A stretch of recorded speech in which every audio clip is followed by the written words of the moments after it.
सरस्वत्यै नमः। ओम श्री गुरुभ्यो नमः। समस्तजनकल्याणे निरतं करुणामयं नमामि चिन्मयं देवं सद्गुरुं ब्रह्मविद्वरं। नीलाम्बुजश्यामलकोमलाङ्गं सीतासमारोपितवामभागं पाणौ महासायकचारुचापं नमामि रामं रघुवंशनाथम्। अतुलितबलधामं हेमशैलावदेहं तनुजवनकृशानुं ज्ञानिनामग्रगण्यं सकलगुणनिधानं वानराणामधीशं रघुपतिप्रियभक्तं वातजातं नमामि। भगवान श्री रामचंद्र जी पेड़ के नीचे बैठे हुए हैं। नारद जी ने यह दृश्य देखा है। उनके मन में ये भाव आया कि हमने भगवान को शाप दिया, इसलिए भगवान जंगल में दुखों को सहन करते हुए विचरण कर रहे हैं। आप लोगों को कथा याद होगी, बालकांड में नारद मोह की कथा आती है। उस प्रसंग में नारद जी नाराज हो गए थे भगवान विष्णु पर और कहा कि आपने हमको विवाह करने नहीं दिया, आपको भी पत्नी का विरह वियोग ये सब सहन करना पड़ेगा। तो उसी को याद करते हुए नारद जी मन ही मन सोच रहे कि देखिए, भगवान ने हमारे शाप को अंगीकार किया। नारद जी के मन में भाव आया कि क्यों न भगवान का दर्शन किया जाए, उनसे कुछ संवाद किया जाए। ऐसा अवसर मिलता नहीं है। भगवान अकेले हैं, केवल लक्ष्मण जी हैं, तो इस अवसर का लाभ लेना चाहिए। ऐसे प्रभु बिलो कहु जाई, पुनि न बनई अस अवसर आई।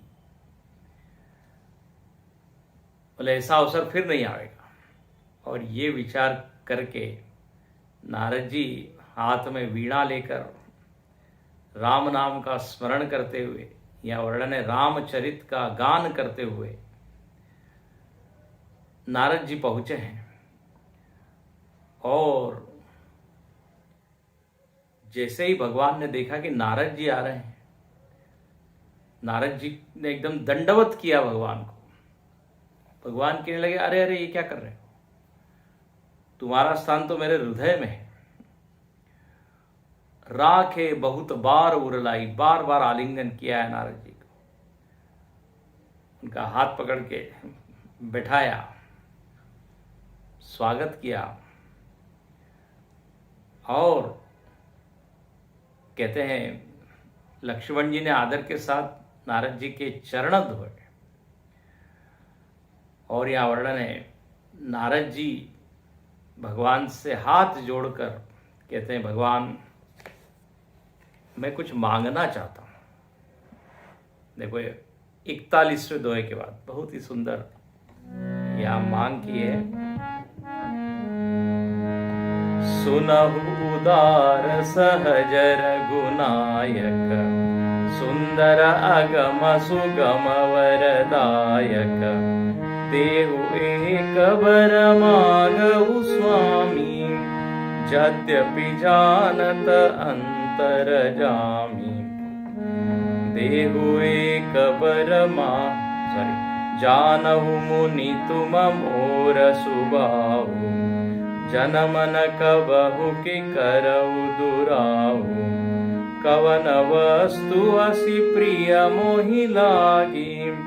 जो मुनिवर न सकहु तुम मागी, जन कहूँ कछु अदेय नहीं मोरे। अस विश्वास तजहु जन भोरे, तब नारद बोले हर्षाई। असबर मांगऊ करई ढिठाई, यद्यपि प्रभु के नाम अनेका। श्रुति कह अधिक एक ते काम, राम सकल नामन ते अधिका, हो नाथ खग गुण बधिका। यहाँ कहते हैं कि हे भगवान आप उदार हैं, ऐसो को उदार जग माहि। आप सब कुछ दे सकते हैं, अगम सुगम, जो कठिन है उसको आप सुगम बना देते हैं। मैं एक चीज मांगना चाहता हूँ, एक मेरी इच्छा है, देहु एक बर मांगो स्वामी। मांगना चाहिए भगवान से ही। दुनिया से जब हम मांगते हैं तो हम दीन बन जाते हैं, छोटे हो जाते हैं, लेकिन भगवान से जब हम मांगते हैं तो भगवान हमको बड़ा बना देते हैं। भगवान कहते हैं बहुत बढ़िया तुम मेरे पास आए, इसका मतलब तुम्हारा मेरे साथ संबंध है। देखिए हमारे जीवन में जब कोई कठिनाई आती है व्यवहार में, तो हम किसके पास मदद के लिए जाते हैं? जिसको हम सबसे निकट अपना मानते हैं, अनुभव करते हैं। कोई अनजान व्यक्ति से नहीं मांगते। पड़ोसी से मांग सकते हैं। पड़ोसी कई बार सगे भाई बंधु से ज्यादा निकट हो जाता है। तो जिसके साथ गाढ़ा संबंध है, प्रेम का संबंध है, और जहां पर पूरी तरह ट्रांसपेरेंसी है, पारदर्शिता है, कि हम यदि मांगेंगे तो उसको बुरा नहीं लगेगा, मन में कुछ वो भाव, गलत भाव नहीं लाएगा, बोले अभी तो मांग रहा है वापस देगा कि नहीं, तो ऐसा भाव नहीं। तो भगवान के साथ भक्त का गाढ़ा संबंध होता है। तो नारद जी भगवान से ही मांगते हैं।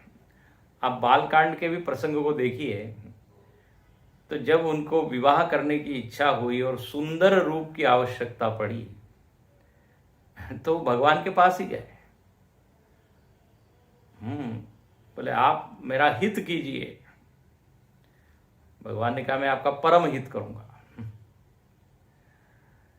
तो यहां पर कहते हैं नारद जी तो भगवान के भक्त है, भगवान से सतत कनेक्टेड है, जुड़े हुए हैं। आज की भाषा में बोले तो इनका संपर्क कभी टूटता नहीं, जैसे नेटवर्क होता है कि नहीं।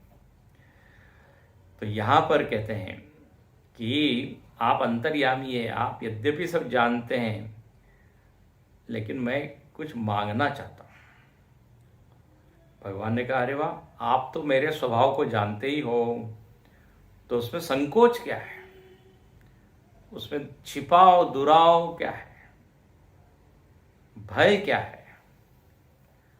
कवन वस्तु असी प्रिय मुहि लागी, जो मुनिवर न सकहु तुम मागी। ऐसी कौन सी वस्तु प्रिय लगती है आपको, जिसको आप मांग नहीं सकते? खुले दिल से मांगिए, मैं देने के लिए तैयार हूं। और ये पंक्ति बहुत चिंतन करने योग्य है कि जन कहूं कछु अदेह नहीं मोरे, असविश्वास तजऊ जनि भोरे। बोले भूल कर भी ऐसा संशय मत लाना कि मैं तुमको कुछ दे नहीं सकता। विश्वास करो, मेरे लिए अदेय कुछ नहीं है। देय मतलब देने योग्य, अदेय मतलब देने योग्य नहीं। तो ऐसी कोई भी वस्तु नहीं है जो मैं तुम्हें दे नहीं सकता। तुमको जो चाहिए वो धन, पद, यश, भक्ति, सिद्धि, ज्ञान, वैराग्य, जो चाहिए वो मैं दे सकता हूं। लौकिक चीज दे सकता हूं, लोक परलोक। भगवान सर्वशक्ति, उनके पास सारी शक्तियां हैं। अपनी शक्ति का उपयोग करके सब कुछ वो दे सकते हैं। उदार है। देखिए कई बार वस्तुएं होती तो है व्यक्ति के पास, लेकिन उदार नहीं होता वो। तो उदार न होने के कारण देता नहीं हो। भले ही सामर्थ्य है लेकिन मन नहीं है। भगवान के पास सामर्थ्य भी है और करुणा निधान भी है। उनके दरबार से कहते ना कोई खाली हाथ नहीं जाता। तो ये बहुत चिंतनीय है। आप जो मांगना चाहें मांग सकते हैं, अदेय कुछ नहीं है। जीव की तो क्या होती है, एक सीमा होती है, बोले इससे ज़्यादा हम नहीं दे सकते, इस वस्तु के अलावा और वस्तु नहीं मैं दे सकता। किसी के पास कला है तो कला दे सकता है, आर्ट दे सकता है, पैसा नहीं दे सकता। किसी के पास पैसा है वो ज्ञान नहीं दे सकता। किसी के पास ज्ञान है वो पद प्रतिष्ठा परलोक नहीं दे सकता। तो हर चीज की एक सीमा है जीव की। हम ज्यादा कुछ भी नहीं कर सकते, ज्यादा खा नहीं सकते, ज्यादा दौड़ नहीं सकते, ज्यादा बोल नहीं सकते, लेकिन भगवान के यहाँ सब कुछ अनंत है। जब इस तरह भगवान ने उनको आश्वासन दिया, मांगो, तब नारद बोले हर्षाई। तब नारद जी बोलते हैं, बोले मैं थोड़ी दुष्टता कर रहा हूं, लेकिन अब आपने वचन दिया है, आप दे सकते हैं, अब तो मैं मांग रहा हूं। अच्छा, हमको लगा कि नारद जी कुछ अपने लिए मांग रहे हैं। बोले बिल्कुल नहीं, मांगना क्या चाहिए तो ये नारद जी से सीखिए। शास्त्रों में खूब आता है, शांति मंत्र में, उपनिषदों में ऋषि मुनि लोग मांगते हैं, धन पद वगैरह कुछ नहीं मांगते। वो बोलते हैं कि उपनिषद स्वे धर्माः ते मयि सन्तु। उपनिषद सीखने के लिए जितने गुण चाहिए वो गुण मुझको दीजिए। भद्रम कर्णे विशृणुयाम, मैं भद्र सुनूं, भद्र देखूं, ये मैं मांगता हूं। व्यशेम देव हितम यदायु, जितनी भी आयु है वो आपकी सेवा में बीते, ये मैं मांगता हूं। वांग में मनसि प्रतिष्ठिता, मनो में वाचि प्रतिष्ठितम, मेरा मन वाणी में स्थित होवे, और जो वाणी में बोल रहा हूं वैसा ही मेरे मन में भी उसी तरह के विचार आए, कपट न होवे। बहुत सुंदर सुंदर प्रार्थनाएं हैं। मेरे हाथ से हित तो होते रहे लेकिन मैं उसको जानूं नहीं, ये मांगिए। लोगों का कल्याण हो लेकिन अनजाने में हो जाए, नहीं तो जानूंगा तो अभिमान आ सकता है। यहां पर नारद जी ने क्या मांगा है, खुद के लिए कुछ नहीं मांगा। वो कहने लगे यद्यपि प्रभु के नाम अनेका, भगवान आपके अनेक नाम है, विष्णु सहस्र नाम है और एक से बढ़कर एक है। एक एक नाम की सविस्तर व्याख्या होती है। भगवान शंकराचार्य जी ने जो पहला भाष्य लिखा वो विष्णु सहस्र नाम पर ही लिखा। उसको देखकर ही गोविंद पादाचार्य बड़े प्रसन्न हुए और फिर उन्होंने और आगे से उनको पढ़ाया। तो आपके एक से एक बड़े नाम हैं, लेकिन मेरी एक इच्छा है, क्या? राम सकल नामनते अधिका हो। मेरी एक इच्छा है कि राम नाम जो है वो सबसे बढ़कर हो, श्रेष्ठ नाम क्या हो जाए, राम। और ये सारे पाप रूपी पक्षियों के समूह के लिए वधिक के समान हो, शिकारी के समान हो। राम नाम लेते ही सारे पाप रूपी पक्षी उड़ जाए, मर जाए, खत्म हो जाए। और कहते हैं कि राम मुंह खोलते ही सारे पाप जो है बाहर निकल जाते हैं। म कहते ही नो एंट्री उन पापों। जमाई लेते हुए भी यदि राम राम आप बोलते हैं तो उससे भी कल्याण होता है।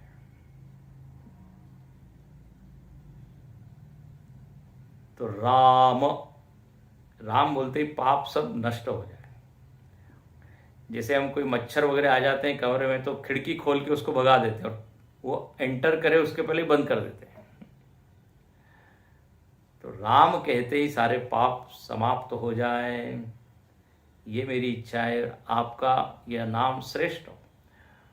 और आपने यदि बालकांड में नाम महिमा का प्रसंग सुना हो तो उसमें तो राम नाम की इतनी महिमा गाई, इतना विस्तार से, लगभग 9 दोहे उसमें लिखे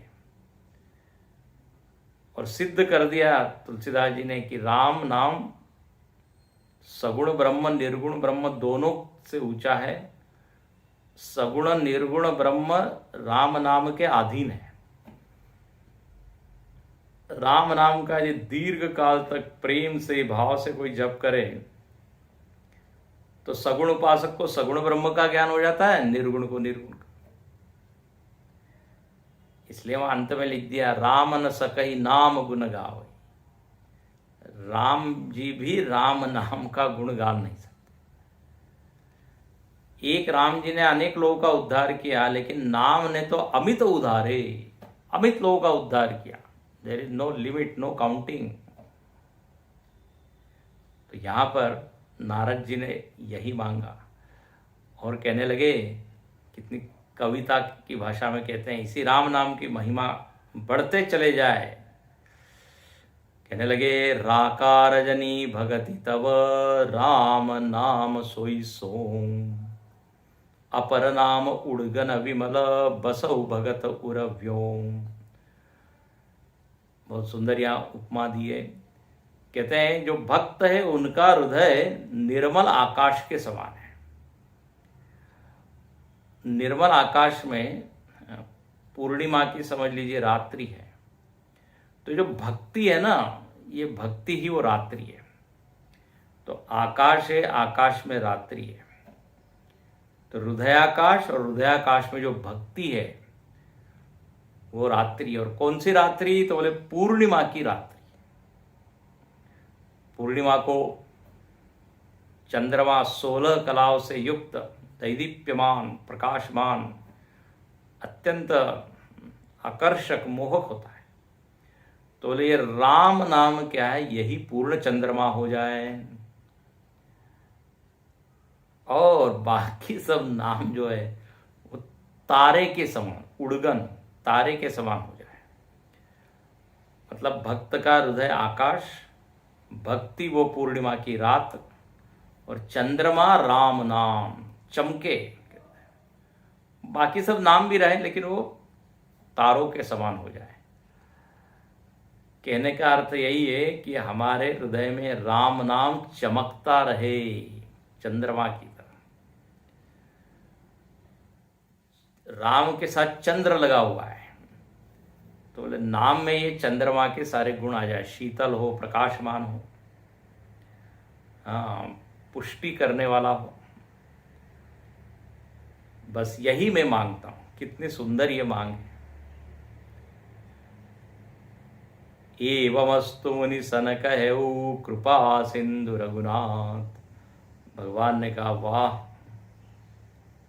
बिल्कुल ऐसा मांगा है जिसमें कोई स्वार्थ नहीं, स्वयं के लिए कुछ नहीं, सारे भक्तों के लिए इसमें तो हित है। एवमस्तु, तथास्तु, ऐसा ही हो। और तब नारद जी ने नमस्कार किया, प्रणाम किया और देखा कि भगवान तो बहुत प्रसन्न है, बहुत खुश है। तो नारद जी के मन में एक प्रश्न बहुत दिन से था। बोले अब मैं पूछ ही लेता हूं। और क्या उन्होंने पूछा? तो कहते हैं कि 42 के बाद, अति प्रसन्न रघुनाथ ही जानी, पुनि नारद बोले मृदुबानी, राम जब ही प्रेरऊ निज माया, मोहे मोहि सुनहु रघुराया, तब विवाह मैं चाहू कीना, प्रभु के ही कारण करे न दीना, सुनु मुनि तोई कहू सहरोसा, भजई जे मोहि तजी सकल भरोसा। अब ये नारद जी के मन में तब से एक प्रश्न उनके मन में है, जब से भगवान ने उनको विवाह करने नहीं दिया। बोले मौका पड़ेगा तो जरूर मैं भगवान से पूछूंगा कि आपने मुझको क्यों नहीं विवाह करने दिया। तो यहाँ पर वही कहते हैं, अति प्रसन्न, देखा कि भगवान बड़े खुश हैं, अब गुस्से नहीं होंगे, नाराज नहीं होंगे। तो बोले महाराज, भगवान बड़े मृदु वाणी, बहुत कोमल और संकोच से पूछते हैं कि भगवान, जब आपने अपनी माया को प्रेरित किया था और मैं मोहित हो गया था, मेरे मन में तीव्र इच्छा आ गई थी वो विश्व मोहिनी के साथ विवाह करने की। प्रसंग आप जानते होंगे, बालकांड में पढ़िए। तो बोले प्रभु के ही कारण करे न दीना, आपने विवाह मुझको क्यों नहीं करने दिया। ये प्रश्न भगवान ने देखा, अरे आपके मन में अभी तक ये प्रश्न है। देखिए, ये प्रश्न एक ऐसी चीज है, जब तक उसका समाधान नहीं होता ना, वो जीवित रहता है। जन्म जन्मांतर तक वो प्रश्न बना रहता है, जब तक उसका उत्तर न मिले। पार्वती जी सती से पार्वती बन गई तो भी उनके मन में वो प्रश्न बना रहा कि राम कौन है। इससे ये सिद्ध होता है कि हमारा भले ही नया जन्म हो जाए, मरण के साथ प्रश्न या संशय मरता नहीं है, जीवित रहता है। अब यहां भी इतने वर्षों से नारद जी साथ में उस प्रश्न को लिए घूम रहे हैं। पूछ लिया कि आपने विवाह क्यों नहीं करने दिया। तब भगवान जो है मुस्कुरा के बोलने लगे, देखो ऐसी बात है कि जो लोग, बहुत सुंदर उत्तर दिया भगवान, जो लोग सब कुछ छोड़ के मेरा ही भजन करते हैं, मेरे पर आश्रित रहते हैं, निराधार के आधार एक राम नाम, जो निराधार होते हैं, जिनका और कोई आधार नहीं, मैं ही जिनका आधार होता हूं, जो सब कुछ समर्पित कर देते हैं मुझ पर, मुझको, बोले उनकी रखवाली करना मेरा कर्तव्य है, मेरी जिम्मेदारी है। और उदाहरण देते हैं, बोले एक बिल्कुल शिशु है ना, छोटा सा बालक है। अब उस बालक को कुछ मालूम नहीं है, कहाँ आग है, कहाँ पानी है, कहाँ कुआं है, कहाँ गड्ढा है। सतत उसकी रखवाली कौन करते हैं? तो बोले माता जी, जिमि मालक बालक राखई महतारी। जब बच्चा एकदम दौड़ता है आग की ओर तो एकदम उठा देती है, लेकिन वही बच्चा जब प्रौढ़ हो जाता है तो प्रेम तो होता है माता का, लेकिन अब वो स्वयं समर्थ है अपनी रक्षा करने में, अब उसके पीछे पीछे नहीं जाती। बच्चा 25 साल का हो गया, फिर भी जो है उसको हाथ में पकड़ के बाहर बाजार ले जा रही, ऐसा नहीं होता, कॉलेज ले जा रही है। अब वो स्वयं अपनी रक्षा करने में समर्थ है। तो प्रौढ़ जो बड़ा बालक है, उसके लिए आवश्यकता नहीं है माता की। तो बोले जो ज्ञानी लोग होते हैं ना, बहुत सुंदर यहां कहते हैं, ज्ञानी लोग बड़े बेटे के समान है। मोरे प्रौढ़ तनय सम ज्ञानी और बालक सुत सम दास हमानी। ज्ञानी लोग तो बड़े बालक की तरह, और जो छोटे हैं, जो दास है, भक्ति केवल बोले बस हम आपकी शरण, हरिश शरणम, इसके अलावा हम कुछ नहीं जानते। तो भगवान कहते हैं ऐसे बच्चे तो मेरे पर निर्भर हैं, तो मुझको देखना पड़ता है कहाँ हित है या नहीं थे, कहाँ खतरा है और कहाँ जो है उनका कल्याण है। तो बोले मैं क्या करता हूँ, रोक लेता हूँ। काम क्रोध लोभ, ये तीन जो खतरे हैं, इसको नरक के द्वार कहा है। बोले मैं जब देखता हूँ ये उधर जा रहा है तो उनको एकदम रोक देता हूँ, उनकी इच्छा पूर्ण करने नहीं देता, क्योंकि इच्छा पूर्ण करेंगे तो वो फंस जाएंगे। तो इसलिए लिखते हैं, यह विचारी पंडित मोहि भजई, पायहु ज्ञान भगति नहीं तजई। इसलिए जो भक्त लोग हैं मेरा भजन करते हैं, उनको भरोसा है कि यदि कुछ गड़बड़ होगा तो भगवान रोक लेंगे। तो मैंने तुमको इसलिए रोका क्योंकि तुम मेरे क्या भक्त हो, निष्काम भक्त हो, अकिंचन भक्त हो, निस्वार्थ भाव से मेरा नाम लेते हो। नाम स्मरण से अब तुम कुछ लाभ नहीं चाहते, सर्वधर्मान परित्यज्य मामेकम शरणम व्रज, इसको आप जीते हो, तो मेरी जिम्मेदारी है। भगवान कहते देखिए, जिसके भीतर ये काम जो है वो स्थायी भाव के रूप में बैठा है, मतलब उसके उन्हें बहुत इच्छा है, तो वो यदि विवाह करे तो उसी में उसका कल्याण है। लेकिन जिसके पास ये कामना टेम्पररीली आई है, किसी निमित्त के कारण उसमें कामना आई है, तो बोले उसको यदि न पूरा किया जाए तो ही अच्छा है। भगवान कहते मैं जानता हूं तुम स्थायी भाव तुम्हारा भक्ति का है, तुम्हारा झुकाव मेरी ओर ही है, लेकिन ऐसा कुछ कारण बन गया, निमित्त बन गया कि तुम्हारे मन में उस समय इच्छा आ गई। वो वास्तव में तुम्हारा मूल स्वभाव नहीं है, मैं जानता हूं। क्योंकि जो कामी होगा वो नारायण नारायण कैसे बोलेगा और सब लोगों को भक्त कैसे बनाएगा, भक्ति की स्थापना सद्गुरु कैसे करेगा। आप तो यही सब काम कर रहे हैं, इसका मतलब मूल में आपके भीतर ये कोई विवाह इत्यादि की इच्छा नहीं है। वो ऐसा कुछ उद्दीपक जिसको कहते हैं, उसके कारण से इच्छा जो है वो जागृत है। तो इसलिए मैंने आपको मना किया। मैं जानता हूं आप संत हो, आप देवर्षि हो। हाँ, जिसके मन में अनेक इच्छाएं हैं संसार की, उसके लिए विवाह करना धर्म है, वो भी मैं करवा देता हूं, आशीर्वाद देता हूं। तो मैं देखता हूं कौन अधिकारी है विवाह का, कौन नहीं है। जब ऐसा सब बताया तो नारद जी संतुष्ट हो गए।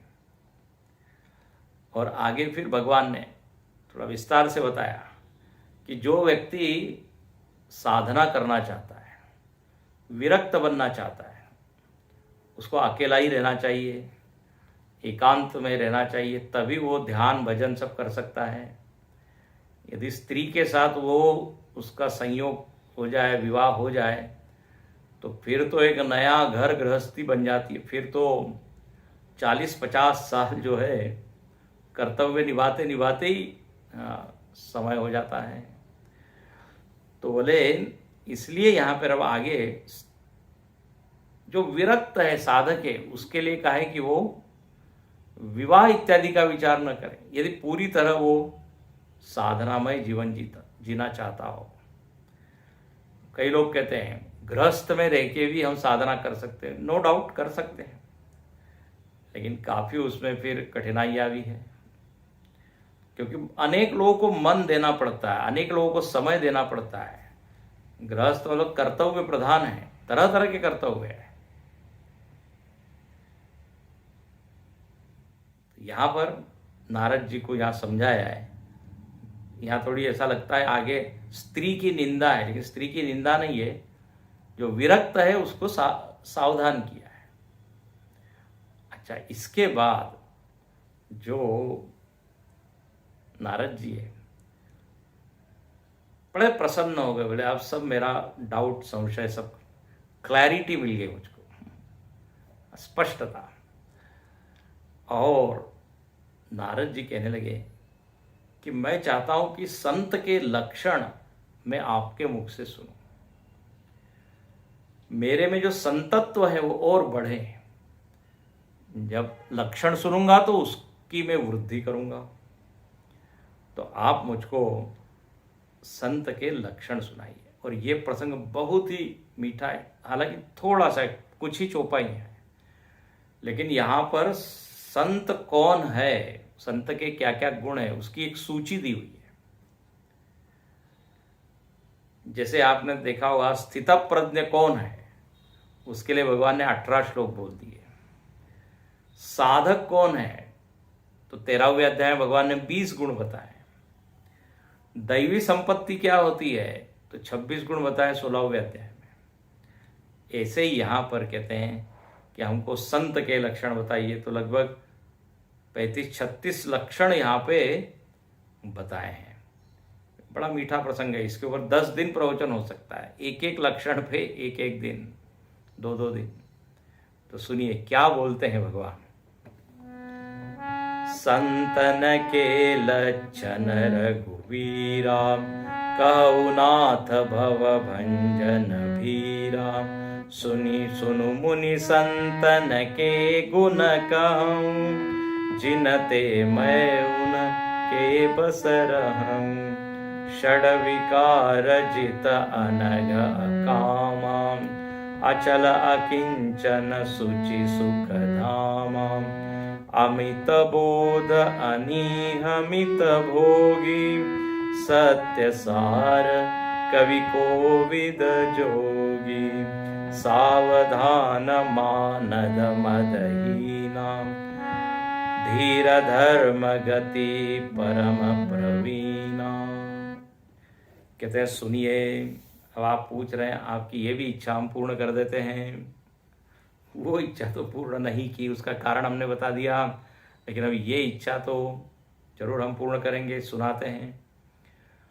तो बोले ये सब संत के लक्षण मैं इसलिए सुनना चाहता हूँ, नारद जी कहते हैं, क्योंकि भवभंजन भीरा, भव भय का नाश करने वाले हैं। ये लक्षण जितने बढ़ते जाएंगे उतना संसार का भय दुख शोक कम होगा। तो राम जी कहते हैं सुनिए, सुनो मुनि संतन के गुण कहो। और आगे बहुत अच्छी पंक्ति है, कहते हैं जिनते मैं उनके बस रहूं। आहा, बोले मैं संतों के वश में रहता हूं इन गुणों के ही कारण। मुझको पैसा पद यश कीर्ति ये वश में नहीं कर सकते। विदुर जी के यहाँ भगवान गए हैं, तो विदुर जी के यहाँ क्यों गए, बोले भक्त है। दुर्योधन के यहाँ नहीं गए। शबरी के यहाँ जाते हैं भगवान, केवट के पास जाते हैं, क्योंकि गुणों के भंडार है ये लोग। भगवान जिस पे रीझते हैं बस बोले वो है गुण। गुण हो तो मैं हाजिर हूं, तो उनके बस रहो। अच्छा, बोले कौन कौन से गुण हैं जो आपको प्रिय है। पहला ही गुण कहते हैं षट विकार। बोले जो विकार रहित है, ये विकार बड़े प्रसिद्ध है, इनको 6 शत्रु भी कहते हैं। हाँ, विकारों को शत्रु भी कहते हैं, क्योंकि ये हमको परेशान करते हैं। शत्रु कोई हमको क्या आनंद नहीं देता, बल्कि उसके नाम का उच्चारण से ही, नाम के उच्चारण से ही दुख होना शुरू हो जाता है, गुस्सा आने लगता है। मित्र का नाम सुन के ही मन में प्रेम भाव ये सब उठने लगते हैं। तो यहाँ लिखते हैं कि षड विकार जिसने छोड़ दिए, काम क्रोध लोभ मोह मद मत्सर, ये विकार अंतःकरण को पूरी तरह अशुद्ध कर देते हैं। तो बोले जिनका मन इन विकारों से मुक्त है, निर्विकार है, वो संत है। ये पहला लक्षण हुआ। अब गिनते चले जाइए। दूसरा लिखा षड विकार जित अनघ। अनघ का अर्थ होता है कि जो निष्पाप है। अर्जुन को भी भगवान गीता में कहते हैं मया नघो, तुम जो हो निष्पाप हो। बड़े सरल भाव से पूछ रहे हो, इसलिए मैं उत्तर दे रहा हूं। अर्जुन को कितना अच्छा लगा होगा, भगवान स्वयं सर्टिफिकेट दे रहे हैं। कोई अपने लिए अच्छा बोल देता है तो हम एकदम 7वें आसमान पर। कहते हैं स्तोत्रम कस्य न तुष्य, स्तुति किसको अच्छी नहीं लगती, सब लोग स्तुति सुनना चाहते हैं। तो अनघ हे निष्पाप अर्जुन, ऐसा भगवान वहां कहते हैं। तो संत का दूसरा लक्षण है जो पापों को ज्यादा पसंद नहीं करता। पाप आते उसको लगता है अरे अरे क्या हो रहा है। पाप की वृत्ति अंतःकरण में उठते ही वो उसको शांत कर देता है। पहली बात तो उठती ही नहीं है, और यदि कदाचित उठे भी तो तुरंत उसको वो रोक लेता है, शत्रु मानता है। जय शत्रु महाबाहो काम रूपम दुरासदम। और कहते हैं ज्ञानिना नित्य वैरिणा, ज्ञानी के तो ये क्या है, नित्य वैरी है पाप वृत्तियां, क्रोध लोभ काम इत्यादि। तो बोले जो निष्पाप है। अब ये ऐसे शब्द हैं, इनके ऊपर चिंतन बहुत हो सकता है। दूसरा लिखते हैं अकामा। अकामा का मतलब है कामना रहित। कामना तो हमको बताती रहती है कि मुझको पूर्ण करो तब तुमको तृप्ति मिलेगी। ये कामना जो है ना, अपने पास जो वस्तु है उस ओर देखने ही नहीं देती, उसका आनंद नहीं लेने देती। बोलते अरे देखो वहां पे वो वस्तु, जाओ उसको लेके आओ तब जीवन में सुख है, उसके बिना तो क्या है, बहुत बड़ी चीज तुम मिस कर रहे हो। अरे लेकिन जो है उसका आनंद लेना, उधर वो बिल्कुल देखने नहीं देती। और व्यवहार में यही होता है, जो नहीं है उसकी ओर हम भागते रहते हैं, जो है उसका आनंद नहीं लेते। अब लेकिन ये जो ज्ञानी है, भक्त है, इसको भगवान में इतना आनंद आ गया कि अब कामना उठती ही नहीं। अतृप्ति के अंकुर भूमि से या कामना का अंकुरण होता है। अब अतृप्ति नहीं है तो फिर क्या, आप्त कामस्य का स्पृहा। तो कामना रहित, इसलिए गीता में अनेक बार आता है अकाम निष्काम वीत राग प्रजहाति यदा कामान। जो सारी कामनाएं छूट गई तभी वह स्थितप्रज्ञ कहलाता है। एक होता है कामना को बलात् छोड़ना या रोकना, और एक है कामना स्वतः निवृत्त हो जाना। कामना कब निवृत्त हो गई उनको मालूम भी नहीं।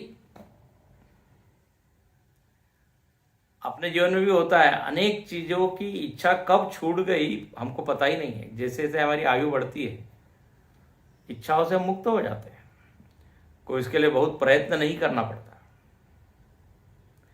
क्योंकि हमको आगे का जो रास्ता है वो दिखता है, आगे का सुख दिखता है। तो यहां कहते हैं कामना रहित, तो ये दूसरा लक्षण बताया संत का। तीसरा, पहले षट विकारजित अनग अकाम। चौथा कहते हैं अचल, बोले जिनकी बुद्धि कैसी है, स्थिर है, श्रुति विप्रतिपन्नाते यदा स्थास्यति निश्चला समाधावचला बुद्धा।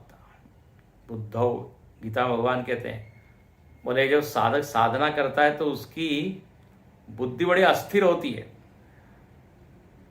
ये जंगल में जैसे व्यक्ति भटकता रहता है, ऐसे ही अलग अलग विचार, अलग अलग मत, अलग अलग दर्शन, उनमें ये उसकी बुद्धि भटकती रहती है।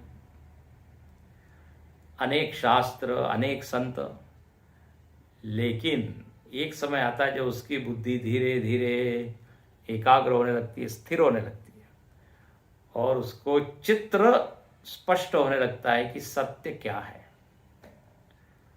तत्व क्या है। और बोले तब वो फिर इधर उधर भटकता नहीं।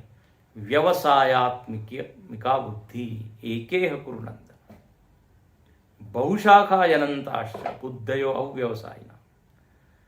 जिनका निश्चय पक्का हो जाता है वो, उनकी बुद्धि ऐसी हजारों चीजों में भटकती नहीं। व्यवसायात्मिका बुद्धि मतलब निश्चयात्मिका बुद्धि, एक ही लक्ष्य है, एक ही ध्येय है, एक ही साधना है। अब जितने भ्रम है वो सब खत्म हो जाते हैं। इसलिए गीता में एक शब्द आता है कि स्थिर बुद्धि हाँ, उसका निवास जो है वो स्थिर नहीं है, वो इधर उधर, कभी इस गुफा में, कभी इस झोपड़ी में, कभी इस वन में, लेकिन बुद्धि उसकी स्थिर है। 12वें अध्याय में ये वर्णन है।